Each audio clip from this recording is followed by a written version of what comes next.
Постоянные перебои и нехватка живительной влаги заметно усложняют жизнь сельчанам. Фатима Галаева ждет улучшений не первый год. В большой семье и расходы тоже немалые. Больше всего нехватка живительной влаги бьет по семейному бюджету, так как покупать приходится много. Ну сейчас же лето уже, надо помыть посуду. Дети, в каждом дворе очень много детей, у каждого, в каждом дворе. Вот кран постоянно, воды нету. Постирать, ну, домохозяйка все что угодно может сделать с этой водой. Мы постоянно администрацию тревожим из-за этой воды. Не можем всегда же их тоже тревожить из-за этой воды. Мы хотим, чтобы в каждом дворе у нас была вода. Крана есть, воды нету. Наконец, поставить точку в проблемном вопросе власти обещают уже в следующем месяце. Сказать, что жители рады таким новостям, ничего не сказать. Конечно, было бы хорошо, если эта вода была бы у нас всегда. Мы были бы только очень рады этому. Даже со своей стороны мы какую-то посильную хотя бы помощь окажем этим людям, чтобы у нас это была вода.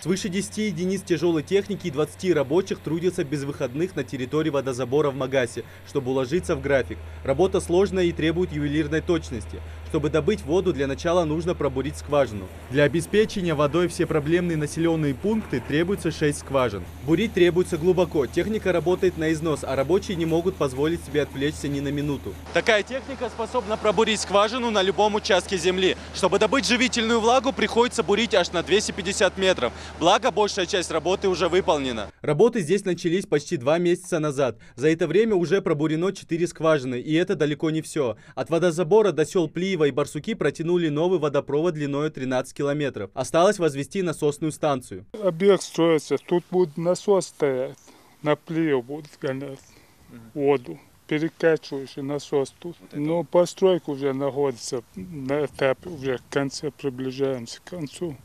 2-3 дня закончим, ну, а насчет, когда воду там пустят, это неделя, там, может, 10 дней. Работу по строительству и бурению скважин взял на себя благотворительный фонд «Память». Средства выделены компанией «Роснефть». А в Ингуш-регион водоканале позаботится, чтобы до жителей доходила чистая и качественная вода.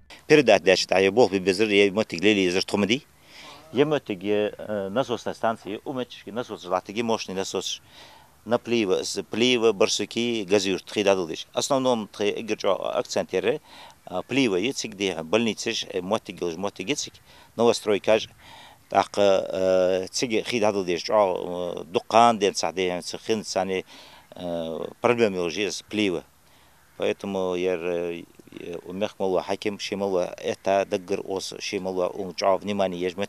Фронт работ немалый. Помимо новых скважин и другого водоснабжающего оборудования, в разных уголках региона провели диагностические работы, устраняя при нахождении неполадки. Ждать осталось совсем немного. Уже в следующем месяце жители Плиева и других проблемных населенных пунктов смогут пользоваться водой без перебоев и в желаемом количестве. Идрис Ижиев, Магомед Белакиев, Новости 24.